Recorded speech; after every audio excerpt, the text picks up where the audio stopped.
तो दोस्तों आज हम लोग पढ़ेंगे क्या, विविधकर के बारे में। तो देखिए विविधकर होता क्या है, ठीक है।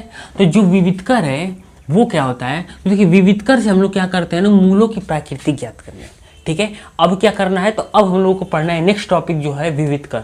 और विविधकर में हम लोग ये समझेंगे कि पहले विविधकर होता क्या है, विविधकर का काम क्या है और विविधकर क्या क्या कर सकता है। तो देखिए जो विविधकर होता है ना, ये मूलों की प्रकृति ज्ञात कर सकता है। विविधकर क्या कर सकता है, तो मूलों की प्रकृति ज्ञात कर सकता है। जैसे मान लीजिए कि आपके सामने एक द्विघात समीकरण हो, ax² + -bx + -c = 0, ठीक है। ये प्लस माइनस मैं इसलिए लिखा हूँ कि यहाँ पर प्लस भी हो सकता है माइनस भी हो सकता है, ठीक है। अगर जीरो हो तो आपका विविधकर जो होता है, विविधकर को देखिए डी से रिप्रेजेंट करते हैं। विविधकर को किससे, तो विविधकर को डी से प्रदर्शित किया जाता है। और तो लिखिए तो d = b² - 4ac, ये होता है विविधकर का फार्मूला। अगर विविधकर का फार्मूला पे हल करें किसी भी द्विघात समीकरण को, अगर d का मान आपका क्या आ जा रहा है, 0 आ जा रहा है, यानी 0 आ जा रहा है, तो आप समझ लीजिएगा कि जो मूल है वो क्या है, वास्तविक है। जो मूल है वो क्या है, वास्तविक एवं समान होगा।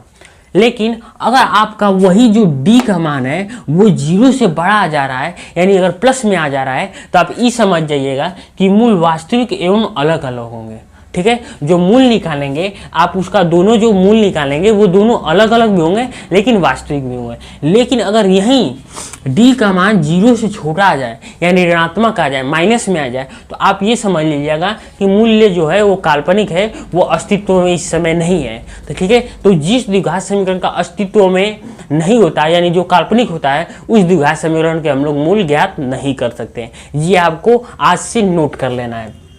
तो अब चलिए, अब मैं आपको एक एग्जांपल लेकर समझाता हूँ कि विविधकर कैसे हम लोग चेक करते हैं। तो देखिए विविधकर का d का फार्मूला होता है क्या, b² - 4ac।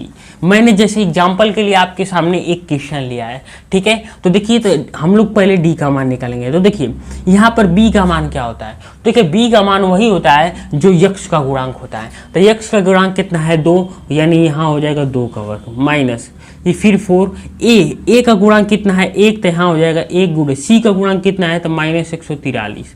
तो अब बताइए 2 का वर्ग कितना हो जाएगा, 4। हाई बताइए 4 एकमा 4 और 4 को 143 में गुणा करना है। तो 4 3 12 को 2 हाथ में लगा 1 और 4 4 को 16 17 और 4 कितना हो जाएगा 5।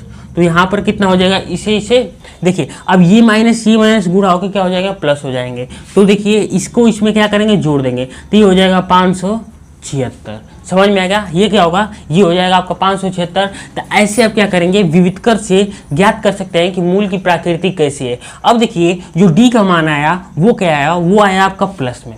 d का मान कैसा आया, तो भाई साहब जो d का मान आया वो आया आपका प्लस। तो ध्यान से देखेंगे तो प्लस आया, तो आपका मूल कैसा है, तो आप लिखेंगे मूल वास्तविक एवं अलग अलग होंगे। तो आप यहाँ पर लिख सकते हैं, चूंकि मूल वास्तविक एवं अलग अलग होंगे, अलग अलग होंगे, ठीक है। तो इस प्रकार आप क्या कर सकते हैं, मूलों की मतलब ये ज्ञात कर सकते हैं कि मूलों की जो प्राकृतिक होती है, मूलों का जो नेचर होता है वो कैसा होता है। तो इस प्रकार हम लोग विविधकर की सहायता से मूलों की प्राकृतिक या नेचर ज्ञात कर सकते हैं। तो विविधकर भी बहुत अच्छा टॉपिक है, क्योंकि ये भी पेपर में आपसे विविधकर के बारे में 2 नंबर का पूछता है।